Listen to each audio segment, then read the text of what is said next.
Hey guys, myself Neetu Gupta from NLS Bangalore. So here I am to discuss with you legal current affairs.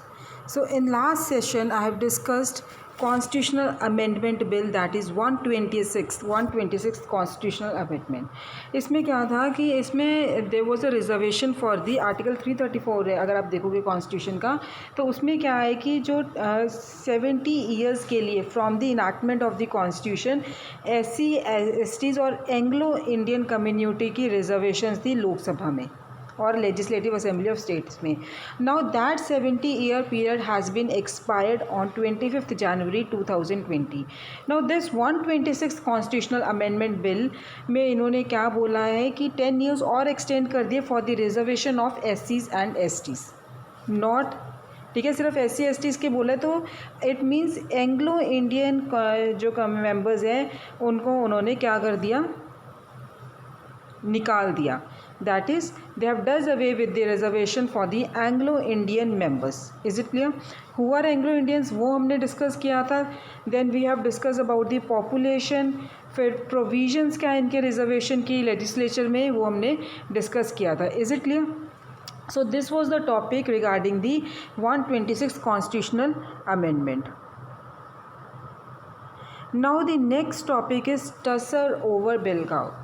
अब ये क्या है, जो recent आपकी जो टेंशन चल रही है दैट वाज रिगार्डिंग दी, ये जो डिस्प्यूट था it was regarding the Maharashtra Karnataka border. ठीक है, और ये बॉर्डर डिस्प्यूट था बेलगांव के ऊपर. Is it clear? So now the thing is that कि जो ये बॉर्डर डिस्प्यूट है ये काफ़ी पहले से चल रहा है, ये डिस्प्यूट महाराष्ट्र और कर्नाटका के बीच में. ना इसका बैकग्राउंड क्या है कि जो इंडिया के इंडिपेंडेंस के बाद वहाँ पे ये लिंग्विस्टिक लाइंस के बेसिस पे there was a demand of the formation of the state.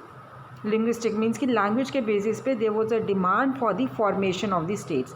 Accordingly जो स्टेट रीऑर्गेनाइजेशन कमेटी थी ये बनी थी एक, और ये कमेटी ने रिकमेंड किया for the formation of state on linguistic lines while keeping in mind the administration efficiency. Is it clear? So based upon this recommendation of this committee, in committee ने जो रिकमेंड किया वो Belgaum include किया कर्नाटका में 1956 में, क्योंकि 1881 में जो कन्नड़ स्पीकिंग पॉपुलेशन थी वो मेजॉरिटी में थे और जो मराठी स्पीकिंग लोग थे they were only around of 25%. Subsequently Maharashtra government ने ऑब्जेक्ट किया कि जो मराठी स्पीकिंग एरियाज़ हैं उनको भी इंक्लूड किया जाए कर्नाटका के under. Is it clear? And they have made petition to the centre to इसके लिए कि इस इशू को रिजॉल्व करने के लिए क्या एक कमेटी सेटअप करो. This was the tussle over Belgaum. Is it clear? Thank you guys. In the next session I will be taking up the topic citizenship.